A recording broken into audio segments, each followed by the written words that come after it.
2.5 लाख की फीस को हम 7,500 में कर दिए। और सेम बहुत बढ़िया, वेरी गुड। और इंडिया के सबसे बेस्ट टीचर के साथ जो भी हैं वो अपने सब्जेक्ट में उससे बेस्ट इंडिया में कोई नहीं। और इतना के बावजूद ऐसे हम लोग को लगता होगा 7,500 बहुत कम है।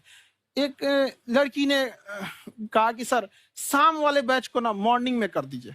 हम कहे बाबू तो इतना सबके इंडिविजुअल से तो बैच ट्रांसफर नहीं, क्या प्रॉब्लम है? उसने कहा ना शाम में हमको दूसरे के यहाँ बर्तन मांजने जाना होता है। तो हम लोग को लगता है कि जितना ये तकलीफ इससे कई गुना ज्यादा है। और कई बार तो ऐसा लगता है कि वो भी ना ले। एक लड़का बेचारा नदी से बालू निकालता था और वो बालू को भरता था, फिर नाव बालू को किनारे लेके बेचती थी और वो बालू भरता था, उससे मेरी फीस ले आया। हमारा हाथ कांप गया, हम कैसे फीस ले लेंगे यहाँ पर। बहुत बढ़िया। उसी दिन हमने ये प्रण लिया था कि भारत का कोई भी बच्चा उसके सफलता में पैसा उसकी बाधा नहीं बनेगी, चाहे उसको जितना भी पढ़ना रहे यहाँ पर। क्या बात।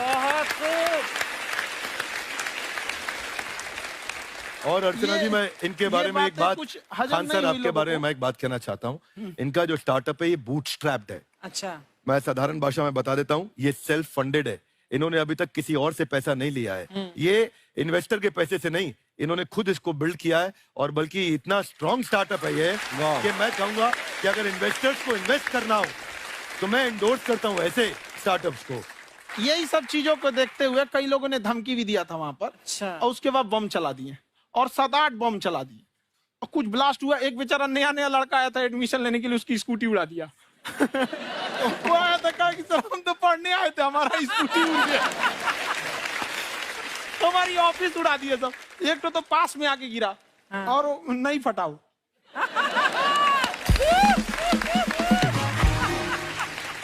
बाद में बहुत सारे लोग धमकियां दिए, लेकिन कहते हैं ना सूरज कितना भी तेज चमक ले समंदर नहीं सुखा सकता। वाह वाह वाह, क्या बात है।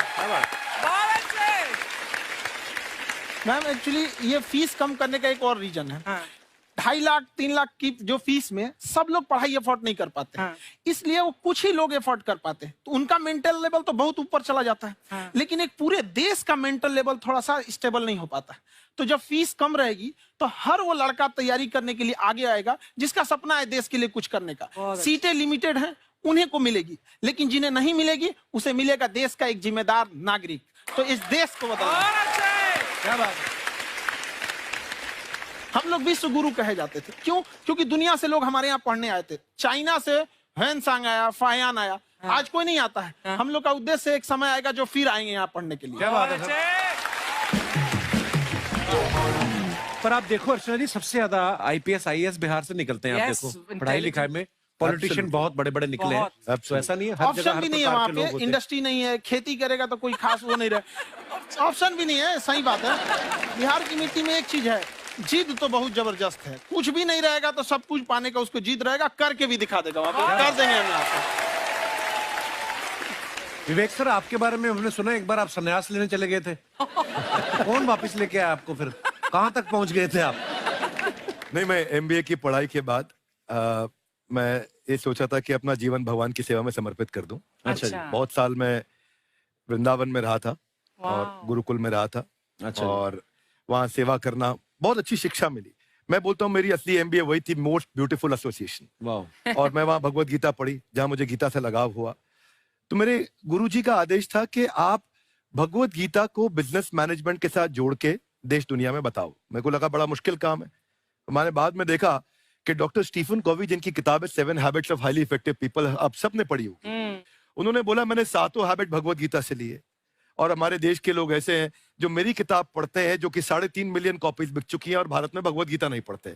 तो मुझे लगा कि मैं गीता विद मैनेजमेंट के ऊपर आकर के बातचीत करूं।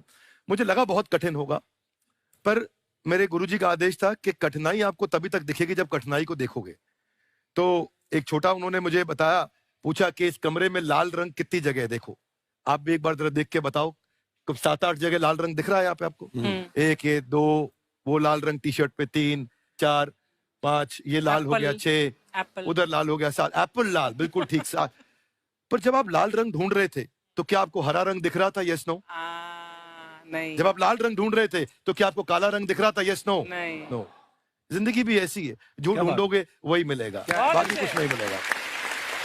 तो उन्होंने कहा कि आप इसी सोल्यूशन पे फोकस करो और गीता के मैसेज को पहुंचाओ। तो मैं बिजनेस मैनेजमेंट के प्रोग्राम्स कॉर्पोरेट्स में करने शुरू किए, क्योंकि गीता पहला मोटिवेशनल सेमिनार जो पृथ्वी के इतिहास में कपिल जी हुआ वो कृष्ण ने दिया था। पहले मोटिवेशनल स्पीकर इस पृथ्वी के इतिहास के कृष्ण थे, जिन्होंने अर्जुन को रणभूमि में मोटिवेट किया था। बड़ी पेशेंस कृष्ण ने अपने लीडरशिप क्वालिटी से दिखाई, वो मुझसे मुझे बड़ा इंस्पायर किया, वो चर्चा ने इंस्पायर किया और डिस्कशन ने इंस्पायर किया। तो उस डिस्कशन को मैं आज भी लेके चलता हूं अपने साथ। खासकर हमने सुना है आप 5 स्टार में रुके थे कल और नीचे जाके वड़ा पाव खाने गए आप रेहड़ी पे। एक्चुअली क्या है ना कि वहां जो चीजें सीखने को मिलती है ना, खाली पेट और खाली जेब इंसान को जो सिखाते हैं वो किसी यूनिवर्सिटी कॉलेज में नहीं सिखाया जाता। और गरीबी बड़ा बेशरम चीज होती है। तो कहते हैं कि मौत भी तू जल्दी आया कर गरीब के घर में। कफन का पैसा भी खर्च होता है दवाइयां खरीदते खरीदते। हाय हाय हाय, क्या बात है। और खान सर की खासियत ये है कि जिसको तो पढ़ना है, जिसको एजुकेशन चाहिए, वो तो इनका वीडियो देखते हैं। लेकिन वैसे भी कई लोग, जैसे अर्चना जी बात करी थी, कहती मैंने जब देखना शुरू किया तो मैंने बैक टू बैक इतने सारे वीडियोस देखे, क्योंकि आपका जो तरीका जो बोलने में, एक तो इनकी जो टोन है पढ़ाने में, और साथ साथ में जो ह्यूमर आता रहता है, तो उसकी वजह से और भी इंटरेस्टिंग हो जाते हैं आपके वीडियो। शुरुआत में हम लोग जब स्टूडेंट लाइफ में थे, या हम कई स्टूडेंट को भी देखते हैं, वो बेचारे जब थक जाते हैं तो आपका शो देखने लगते हैं। तो शुरू में हमको लगता था जब कि अरे यार हमारी पढ़ाई उसके लिए है, लेकिन पढ़ाई में थक जाता है, शो देख के नहीं थक जाता। तो हमने सोचा दोनों को मिक्स कर देते हैं। तो हमने उसको, और आज आपको पता नहीं हमने भी यही किया है। मिक्स करने। हमारे एजुकेशन सिस्टम में 2 कमी है, एक एजुकेशन की, दूसरा सिस्टम की। आप पटना से है ना? हाँ। हमें भी पटना पसंद है। बस कोई पटाने वाला चाहिए। नहीं, मजाक नहीं कर रहे हैं। आपका जो चैनल है, हम दिन में 10 बार आपके चैनल को सब्सक्राइब करते हैं। दिन में अरे हाँ, और बेल आइकन तो हम इतना जोर से दबाते हैं कि बाकी यूट्यूब वाले बाहर निकल के देखते हैं कि ये कौन है जिसने इनका चैनल इतना जोर से दबा दिया बेल आइकन। बुढ़िया तो शर्म नहीं आती है, आते फ्लर्ट शुरू कर दिया ना तूने। तो जाते हुए करते हैं क्या? विवेक जी नमस्ते। आपसे एक काम था, छोटा सा कर देंगे आप? ये क्यों करेंगे? नहीं, गुरुजी हमेशा अपने वीडियो में कहते हैं कि विवेक से काम लो, विवेक से काम लो। विवेक मतलब दिमाग से काम लो आप। हाँ, तो विवेक जी अपने दिमाग से ही काम लेंगे। बहुत दिमाग है उनके पास। ये देखिए, जो आदमी, आपको मैं बताइए, जो आदमी बिना फिल्म किए कपिल शर्मा शो में आ गया, कितना दिमाग होगा उसके पास। लेकिन एक बात है जिसकी वजह से हम आप तीनों से नाराज हैं। क्यों? क्या बात? हर चीज में मोटिवेट मोटिवेट मोटिवेट क्या होता है? सच कह रहा है, जब भी ये शब्द सुनते हैं हमें लगता है कोई हमें चिढ़ा रहा है। बदल दीजिए ना, खाली मोटिवेट बोलना ही क्यों जरूरी है? कुछ और कीजिए। रोटी वेट, छोटी वेट, पतली वेट, कुछ भी बोलिए, मोटिवेट हटाइए। तो गुड़िया तू भी एक्सरसाइज किया कर ना, देख डॉक्टर साहब ने कितना वजन कम किया है, तू भी कर ले। ठीक है, फिर मोटिवेट से ही चला लेंगे। लेकिन मोटिवेशन कोई बुरा बात नहीं है। हमारे दादाजी भी वैसे बहुत मोटिवेट करते थे। हाँ, एक बार तो तालाब में डूब रहे थे हमारे दादाजी। हमारे पास रस्सी भी था, ट्यूब भी था, फिर भी हम अपने दादाजी को बचा नहीं पाए। क्यों? क्योंकि हमने उनकी ओर तिनका फेंका ना, वही कहते थे डूबते को तिनका का सहारा काफी। नहीं लगा सहारा, दादाजी बुड़बुड़ बुड़बुड़ बुड़बुड़।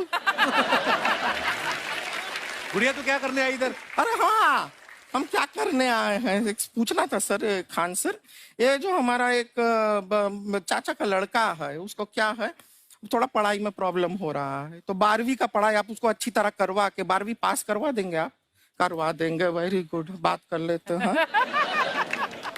हाँ, राम सरोवर, देखो हमारा बात हो गया है। ये 10वीं जो तुमसे नहीं दिया जा रहा है वो नहीं देना है।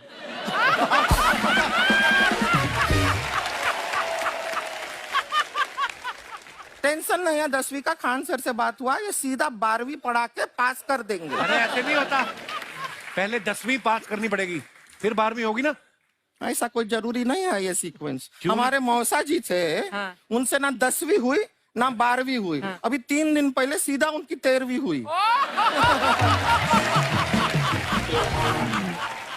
एक्चुअली क्या है, पढ़ाई लिखाई का हमको बहुत ज्यादा नॉलेज है नहीं। गांव में पढ़े हैं ना सर। स्कूल कहाँ होते थे अर्चना जी, गांव में स्कूल नहीं था। पेड़ के नीचे पढ़ते थे हम। यहाँ तक कि हमारे पास ब्लैक बोर्ड भी नहीं था। हमारे मोहल्ले की जो भैंसिया थी उसको खड़ा करके टीचर उसके ऊपर लिख के पढ़ाती थी। मजाक नहीं कर रहे हैं। और आप तो समझ रहे हैं, अभी ब्लैक बोर्ड की एक अटैच डस्टर था ब्लैक बोर्ड का, समझ रहे हैं ऐसा। वो पीछे से आता था, लिखा हुआ मिटाता था और चला जाता था। ये तो कुछ भी नहीं है। एक बार क्या हुआ, हमारा स्कूल शुरू हुआ, शुरू होते ही 2 महीने के लिए छुट्टियां हो गई। क्यों? ब्लैक बोर्ड ने बछड़ा दिया था ना। तो वैसे आप लोग ना इतने ज्ञानी हैं, सब कुछ जानते हैं। आपसे एक टेक्निकल सवाल पूछे। एक बार ना 4 दोस्त थे, 4 दोस्त, साम दाम दंड भेद। वो डिसाइड करते हैं कि चलो एक गेम खेलते हैं, तो टीम्स बनाते हैं। तो साम दाम ने एक टीम बनाया। इस पे भेद को बहुत गुस्सा आया। पता है क्यों? क्यों? क्योंकि भेद को दंड मिलाना।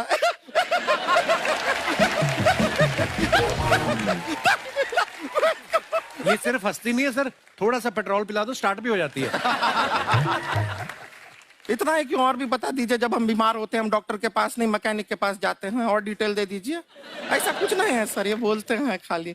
लेकिन अभी एक रिक्वेस्ट था सर, हमारा एक भाई है, पुरुषोत्तम नाम है उसका, वो गांव से आया हुआ है। आप लोग थोड़ा उससे सब बातचीत करेंगे, थोड़ा उसको प्रोत्साहन देंगे। और शर्मा जी, आपसे भी एक रिक्वेस्ट था, आपसे हमने कभी कुछ मांगा नहीं है। पुरुषोत्तम आएगा ना, एक बार बस उससे कह दीजिएगा, पुरुषोत्तम तुम कितने हैंडसम हो। मैंने देखा ही नहीं अभी तक। हाँ, तो देख के बस बोल दीजिएगा तुम ठीक है। कितने हैंडसम हो, ऐसा बोल दीजिएगा प्लीज। ठीक है। हम बुला लेते हैं पुरुषोत्तम।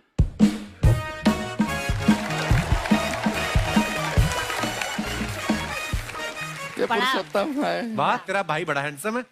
है तो हमारे खानदान में सब हैंडसम है, ज्यादा चापलूसी करने का जरूरत नहीं है। देखा हमारा यहाँ पे कितना चलता है। एक नंबर दीदी, एक नंबर। सब लोग हैं, हाँ, नमस्ते कर दो। ये बड़ा अच्छा लड़का है, गांव में ना भैंस चराता है। इसको थोड़ा मोटिवेट कीजिए ना। नहीं तो मतलब भैंस चराता है तो मोटिवेट करके क्या होगा, शेर चराएगा बाद में। अरे शेर चराएगा तो शेर इसको चर नहीं जाएगा। नहीं नहीं, ऐसे हम खाली कह रहे हैं, तुम्हारा चेहरा थोड़ा बकरी जैसा है ना, तो वैसे ये सब बड़े बड़े लोग हैं। इनको बताओ कहा क्या बनना चाहते हो जीवन में आगे? HR। HR? अरे वाह, देखे कोई बड़ा कंपनी में ह्यूमन रिसोर्स का काम करेगा ये। अरे HR मतलब दीदी ऋतिक रोशन। टिनी दिन दिन दिनी दिन दिन। ना जूता पहनने का काम किया करो, जूता खाने का नहीं। काम किया है, कुछ बड़ा किया है लाइफ में? किया है ना दीदी, एक बकरी के बच्चे को बड़ा किया है। तो क्या जिराफ बना दिया बकरी के बच्चे को? अरे कुछ अलग किया है। हाँ दीदी, अलग किया है। वही बकरी का बच्चा भैंस का दूध पीने जा रहा है, तो हमने उसको अलग किया है। इससे नहीं होगा, अब रहने दो, इधर आओ। ये देखो इतना बड़ा बड़ा लोग बैठा है, इनके सामने ऐसा बातें करोगे? इनसे मिलो, इनसे मिलो। विवेक जी तो कितना मार्केट के बारे में भी जानते हैं, मार्केट का कोई सवाल पूछो इनसे। सर परसों जो है मार्केट में हमारी साइकिल गायब हो गई, आपने देखा है क्या? हमारी साइकिल गायब हुई ना? हाँ। इसलिए दिमाग से पैदल हो तुम। पैदल समझते हो? हाँ। चल लोगे? 20 कदम चलोगे? हाँ। हाँ, घूमो जरा, अभी 20 कदम चल के दिखाओ। निकलो।